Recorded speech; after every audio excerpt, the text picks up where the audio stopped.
Steve ജോബ്സിന്റെ 2 marketing strategies നോക്കാം. ആദ്യമായിട്ട് ഐപാഡിന്റെ price reveal നിങ്ങൾ തന്നെ ഒന്ന് കണ്ടു നോക്ക്.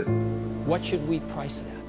Well, if you listen to the pundits, under $1,000, which is code for $999. The iPad pricing starts not at $999, but at just $499.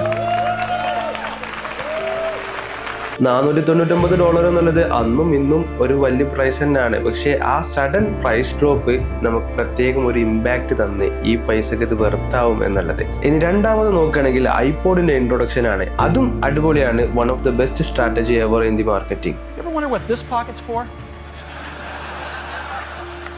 I've always wondered that. Well, now we know, because this is the new iPod Nano.